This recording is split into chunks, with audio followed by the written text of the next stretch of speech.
வணக்கம். நம்ம மாயம் ஸ்டுடியோஸ் யூடியூப் சேனல்ல ஒரு நாளைக்கு 5 வீடியோஸ் போஸ்ட் பண்ணிட்டு இருக்கோம்.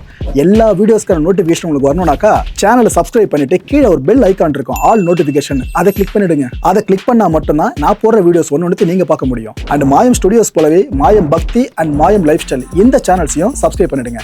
சப்ஸ்கிரைப் பண்ணிட்டு மறக்காம பெல் ஐகானை கிளிக் பண்ணிடுங்க, ஆல் நோட்டிஃபிகேஷன் கொடுத்துருங்க. யூடியூபை தாண்டி அடுத்தடுத்த அப்டேட்ஸ் நீங்க தெரிஞ்சுக்கணும் அப்படின்னா நம்ம மாயம் ட்ரெண்ட்ஸ் ஃபேஸ்புக் பேஜை ஃபாலோ பண்ணிடுங்க. கூடவே மாயம் ஸ்டுடியோஸ் 9 என்ற இன்ஸ்டாகிராம் பேஜையும் ஃபாலோ பண்ணிக்கங்க. இது எல்லாத்துக்கான லிங்க்ஸையும் கீழே டிஸ்கிரிப்ஷன் பாக்ஸ்ல கொடுத்துருக்கேன். நன்றி. நீங்க இயல்பாவே நீங்க கண்ணை பார்த்து பேசினாலே 80% உங்களுக்கு மார்க் அடிச்சிடும். தன்வந்திரி தெய்வத்தை வணங்கினாலே எல்லா விஷயம் ஒன்றும் இல்லை, அந்த மூலிகை இப்படி பிடிச்சாலே உங்களுக்கு அந்த மைண்ட் ரீடிங் ஆக ஆரம்பிச்சிடும். இந்த மூலிகையில் என்ன நடக்கும்? ஒருத்தர் ஆழ்நிலையில் போயிட்டா அவங்க சப்கான்ஷியஸ் மைண்டில் இருக்கிறது எல்லாமே வளர ஆரம்பிச்சிடும். ஃபஸ்ட்டு மைண்ட் ரீடிங் யாரை நம்ம பண்ணணும்? நம்மளை தான் பண்ணணும். நாளைக்கு நீங்கள் என்ன நடக்கணும் அந்த விஷயம் மைண்ட் ரீடிங் பண்ணணும். மைண்ட் ரீடிங்லேயே மைண்ட் கண்ட்ரோலும் வர ஆரம்பிச்சிடும். இப்போ உதாரணத்துக்கு நாளைக்கு ஒரு ஆஃபீஸுக்கு போகிறீங்க, உங்களுக்கு ஒரு நிறைய காம்படிஷன் இருக்குது அந்த வேலையில். அந்த வேலை உங்களுக்கு கிடைக்கணும், எப்படி பண்ணுவீங்க? உங்களுக்கு அதாவது எந்தவித குவாலிஃபிகேஷனும் இல்லை, ஆனால் வேலை கிடைக்கணும்னு நினச்சாலாம் கிடையாது. எனக்கு எல்லா குவாலிஃபிகேஷனும் இருக்குது, ஆனால் அது காம்படிஷன் நிறைய இருக்குது, எப்படி பண்ணுவீங்க? சிம்பிளான விஷயமே அதான். பேச சொல்ல அவரோட கண்களை பார்க்கக்கூடாது, அவரோட புருவ மத்தியை கவனிக்கணும். சார் ஏன் சார் புருவ மத்திய பார்க்கணும்? ஆஜினா சக்கரைன்னு சொல்லுவாங்க. உங்களுக்கு நாங்கள் சக்கரை யோகா மூலியமாக சொல்கிறேன். ஆஜினா அந்த சக்கரை புருவ மத்தியில் தான் என்ன நடக்கும்? ஒருத்தரை வசப்படுத்தக்கூடிய ஆற்றல் அங்கே தான் இருக்கும். நீங்கள் அதை நம்ம இயல்பாகவே யாரோட கண்ணையும் பார்க்க மாட்டோம், உடலை பார்த்து தான் பேசுவோம். நீங்கள் இயல்பாகவே நீங்கள் கண்ணை பார்த்து பேசினாலே 80% உங்களுக்கு மார்க் அடிச்சிடும்.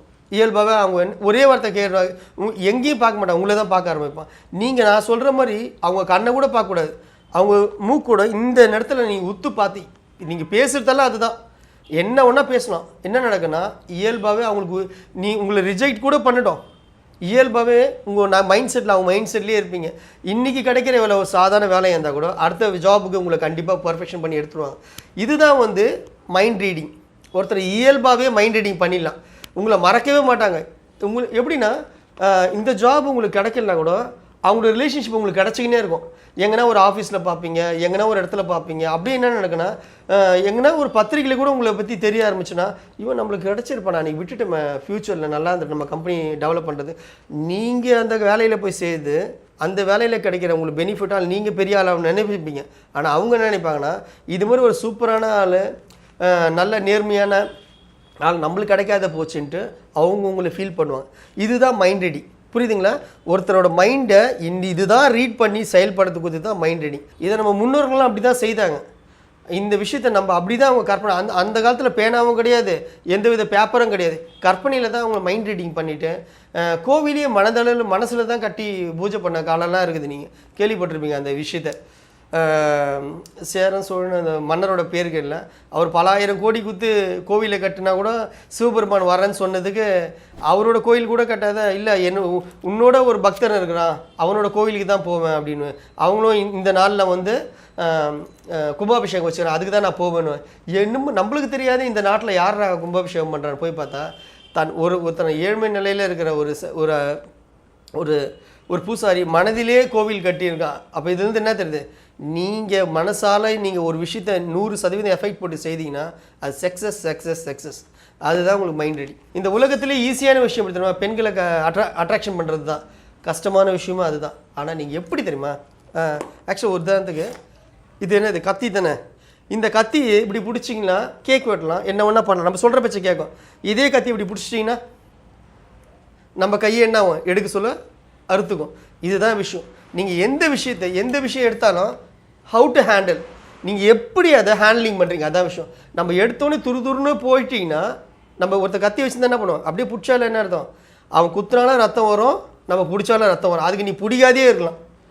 அதை எப்படி ஹேண்டில் பண்ணுறீங்கன்னா அது மாதிரி செய்துட்டிங்கன்னா இந்த உலகத்தில் காசு பணம் இல்லாத சர்வசாதாரணமாக கிடைக்கிற ஒரே விஷயம் பெண்களோட மனசு தான். நீங்கள் அந்த மாரி நீங்கள் பார்த்துருப்பீங்க, நல்ல பவ்யமான பையனோட புள்ளிங்கன்னு சொல்லுவாங்க, அப்படியே முடிகிடி வச்சு அவங்கள தான் பிடிக்கும். என்னென்னு கேட்டிங்கன்னா பசங்க தைரியமாக மொட்டத்தனமான பசங்களை கண்டிப்பாக பொண்ணுங்களுக்கு பிடிக்கும். இந்த விஷயத்தை சர்வசாதாரணமாக நீங்கள் பண்ணிட்டு போயிடலாம். அதுவும் ஹிப்னாட்டிசம்லாம் பிடிச்சிங்கன்னா இன்னும் சர்வசாதாரணமாக பண்ண போகலாம். பெண்களை பொறுத்த வரைக்கும் நம்ம நெஞ்சு நிமித்திக்கின்னு அவங்கக்கிட்ட போய் ரொம்ப திமிராக பண்ணினா யாருமே செட் ஆக மாட்டாங்க. கொஞ்சம் சாஃப்டாக ஊற்றி கொடுத்து பாருங்கள். அதுக்கப்புறம் நீங்கள் என்ன பண்ணாலும் அவங்களுக்கு இயல்பாகவே உங்கள் கண்ட்ரோலுக்கு வந்துடுவாங்க. இது சின்ன ட்ரிக்ஸ் தான். வீட்டை உடைக்காதீங்க, சாவி போட்டு திறந்துருங்க, அவ்வளோதான் விஷயம். டெலிபதினா சூப்பரான விஷயம் சார். ஹிப்னோட்டிசத்தில் இப்போ நான் சொன்னேன் பார்த்தீங்களா, ஒருத்தரை வந்து உங்களை கண்ட்ரோல் பண்ணி அவங்கள கூப்பிடுத்து அவங்க வர வைக்கிறது, அது மிஸ் ஆனால் டெலிபதி. எப்படி என்ன சார் அது மிஸ் ஆனால் எப்படி சார் டெலிபதி? அவர் சொல்லுவார், சார் நேற்றே நான் வரணும்னு நினச்சேன் சார், அதனால தான் இப்போ வந்தேன் சார்னு. அப்போ என்ன அது ஒரு விஷயம் உங்களுக்கு நடக்கலைன்னா லேட்டாக நடந்தால் அது டெலிபதி. அவங்க வந்து எக்ஸ்ப்ளனேஷனே கொடுப்பாங்க, நேற்று வரணும்னு நினச்சேன் சார் 100%. நீ நினைப்ப அவர் பற்றியா நம்ம பண்ணோம் சரியாகவே நடக்கலை, இப்போ நம்ம வேஸ்ட் ஆச்சு பட்ஜெட், அப்படி யாரும் நடக்காது. 100% நடப்பான். இல்லை 6 மந்த்து 7 மந்த்து கழிச்சு கூட என்ன பண்ணுவான், பல வருஷமாக கூட என்ன பண்ணுவான், சார் உங்களை வந்து பார்க்கணும்னு நினச்சேன் சார், சார் உங்களை வந்து பார்க்க முடியல, அவர் இறந்துட்டாருன்னா ஆத்மா இறந்த உடனே உங்களை தான் சார் வந்து பார்ப்பார். அது இயல்பாக உங்களுக்கு தெரிய ஆரம்பிச்சு கனவுல வந்து நிற்கும். இதுதான் சார் இது சர்வசாதாரணமான டெலிபதி. ஒரே விஷயத்துக்கு பல ஆங்கிளில் பேர் வச்சு செய்கிறது தான். ஆனால் ஹிப்னாட்டிசம் கற்றுக்கினீங்கன்னா இதுலேயே எல்லா விஷயமும் கண்ட்ரோலுக்கு வந்துடும் உங்களுக்கு. ஆனால் கொஞ்சம் வித்தியாசம் இருக்கும். இப்போ ஹிப்னாட்டிசம் எப்படின்னா, நீங்கள் எப்படி ஒரு டிகிரி படிச்சுட்டு மற்ற விஷயங்களை படிச்சீங்கன்னா உங்களுக்கு எலிஜிபிளாக இருக்கணும் ஈஸியாக, அதுதான் விஷயம். இதே வந்து ஃபஸ்ட்டு MBBS படிச்சுட்டு அதுக்கப்புறம் டிகிரி, அதுக்கப்புறம் உங்களுக்கு +2 +1 10th 9th படிச்சு எப்படி இருக்கும், கொடுமையாக இருக்காது.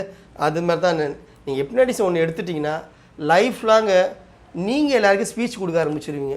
உங்களுக்கு யாருமே ஸ்பீச் கொடுக்க மாட்டாங்க. ஆமாம், நீங்கள் சொல்லியிருப்பீங்க, சில பேர் சொல்லுவாங்க எல்லாமே பொய்யின்வாங்க, இந்த உலகத்தில் எல்லாமே பொய்யின்வாங்க. ஒன்றுமே இல்லை.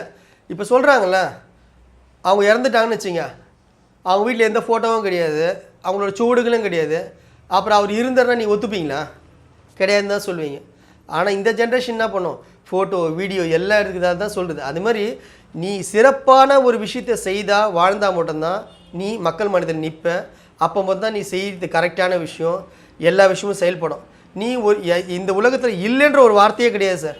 நீங்கள் உதாரணத்துக்கு சொல்லுவீங்க மூட நம்பிக்கைன்னு சொல்லுவாங்க. அப்படின்னா என்ன அர்த்தம் தெரியுமா? மூடப்பட்ட நம்பிக்கை. நம்ம சொல்கிறோம்ல மூட நம்பிக்கைன்னு, கடவுள் இல்லைன்னு. நீங்கள் சைனாவில் போய் சொல்லி பாருங்கள், நம்ம செய்கிற விஷயத்தை வந்து ஜப்பானில் போய் சொல்லி பாருங்கள், இவ்வளோயே சார் யூஎஸ்ஏல போய் சொல்லி பாருங்களேன். இப்போ இஸ்லாத்தும் கிறிஸ்டினும் வந்து மார்க்கம் அப்படின்னா என்னென்னு கேட்டால் உருவாக்கப்பட்டது. ஆனால் இப்போ நம்ம பண்ணுறோம்ல, இதெல்லாம் வந்து மார்க்கமே கிடையாது. இதுவும் மார்க்கம் தான். ஆனால் கல் தோண்டிய காலத்தோட முன்னோருக்கு வந்து சிறப்பாக வாழ்ந்ததால் அவங்களோட எல்லாத்துக்கும் ஒரு சப்ஜெக்ட் இருக்குது சார். இப்போ எப்படி மருத்துவம்னா ஒரு டிபார்ட்மெண்ட்டு, உங்களுக்கு பார்த்தீங்கன்னா கட்டுமானத்துக்கு ஒரு டிபார்ட்மெண்ட்டு, எல்லாத்துக்கும் எப்படி இருந்தது அந்த மாதிரி இது மாதிரி எல்லா துறைக்கும் ஒரு கடவுள் இருக்குது. பார்த்துக்கிறீங்களா? இங்கே இந்தியாவில் மட்டும்தான் இருக்கும். நீங்கள் எது எடுத்தாலும் இப்போ மருத்துவத்துக்கு எந்த கடவுள் சொல்லுங்கள் பார்க்கலாம், யாருன்னா இந்த வீடியோ பார்த்துட்டு எனக்கு கமெண்ட்ஸ் போடுங்க, அதில் சொல்லுங்கள் பார்க்கலாம். புரிந்துண்ணா? தன்வந்தினி. இந்த வம்சத்தை எடுத்தாலே உங்களுக்கு எல்லா மருத்துவமும் இதுக்குள்ளே அடங்கிடும். ஆனால் இந்த வார்த்தையை நம்ம கேள்விப்பட்டிருக்க மாட்டோம். தன்வந்திரி தெய்வத்தை வணங்கினாலே எல்லா விஷயம் ஒன்றும் இல்லை, அந்த மூலிகை இப்படி பிடிச்சாலே உங்களுக்கு அந்த மைண்ட் ரீடிங் ஆக ஆரம்பிச்சிடும். இந்த மூலிகையில் என்ன நடக்கும்? இப்போ உதாரணத்துக்கு பாருங்கள், ஒரு எலுமிச்சை செடியை பிடிச்சி பாருங்கள், எப்படி இருக்கும்? ஸ்மெல்லு தெரியும். உங்களுக்கு எதனா யாருன்னா சொல்லி கொடுத்தாங்களா? கண்டிப்பாக தெரியாது. ஆனால் இது மாதிரி ஒரு சில வீடியோ உங்களுக்கு ரீட் ஆக ஆரம்பிச்சிடும். நீங்கள் எடுத்தோன்னே காட்டில் இருக்கிற எல்லா மூலிகையும் பிடிச்சி மைண்ட் ரீடிங் ஆகாது. பேசிக்காக அப்படி பட்டு கொஞ்சமாக வந்தால் தான் என்ன நடக்கும்? நீ சிறப்பாக இருந்தனா உன்னோட ஜென்ரேஷன் ஆகும், இதோட அட்வான்ஸாக மாறிடும். நீங்கள் இல்லை, இந்த உலகத்தில் கஷ்டமானது ஈஸியானது என்னென்னா மற்றவங்களை குறை சொல்கிறது, இல்லைன்னு ஒரு வார்த்தை கிடையவே கிடையாது. நான் அப்படி நினச்சிருந்தா உங்கள் எதிர்க்க வந்து நிற்க மாட்டேன். புரியுதுங்களா? நம்ம வாழ்கிற வாழ்க்கையும் நம்ம கற்றுக்கின கலையும் சிறப்பாக இருந்ததுன்னா எந்த நூற்றாண்டு வந்தாலும் நீங்கள் அழிய முடியும். இன்றைக்கி ராஜராஜ சோழன் எடுத்து பாருங்கள், அவரோட சோடுங்க இல்லைன்னா நீங்கள் என்ன நினைப்பீங்க? இல்லைன்னு தானே சொல்லுவீங்க. எவ்வளோ மன்னருங்க என்ன சோடுகளே தெரியாது, என்ன எங்கே பண்ணாங்க? நம்ம சிறப்பாக செய்யணும். இந்த மாதிரி அடுத்த ஜென்ரேஷன் நம்ம ஒரு விஷயத்தை எக்ஸ்ப்ளனேஷன் கரெக்டாக கொடுத்துட்டா நம்ம கலர்ஃபுல்லாக இருப்போம். மஞ்சள் எந்த நாட்டை சேர்ந்து நம்மது தான் சேர்ந்து காப்பிரைட் யார் வாங்கி வச்சுக்கிறான்? இதான் விஷயம். ஹிப்னோட்டிசம் என்னென்னு கேட்டிங்கன்னா, அந்த காலத்தில் நீங்கள் மருத்துவரில் என்ன சொல்லுவாங்க தெரியுமா? எந்த மருந்து கொடுத்தாலும் ஓய்வு எடுக்கணும். ஓய்வு என்ன? உறக்கம். நல்லா ரெஸ்ட் எடுங்க, அதுதான் விஷயம். அதுதான் ஹிப்னோட்டிசம். கிரேக்க மொழியில் என்ன பேர்? உறக்கன்ற பேர் தான் ஹிப்னோட்டிசம், ஆழ்ந்த உறக்கம். இதுதான் விஷயம். சிம்பிளான விஷயம் தான். நம்ம இப்போ நீங்கள் உதாரணத்துக்கு இருப்பீங்க, நம்ம சாப்பிட்ற ஃப்ரூட்ஸ் எல்லாமே second quality third quality fruits தான். ஃபஸ்ட் குவாலிட்டி எங்கே இருக்கும்? வெளிநாட்டில் போயிருக்கோம். அப்போ அதுவே ரிப்ளை வந்தால் என்ன அர்த்தம்?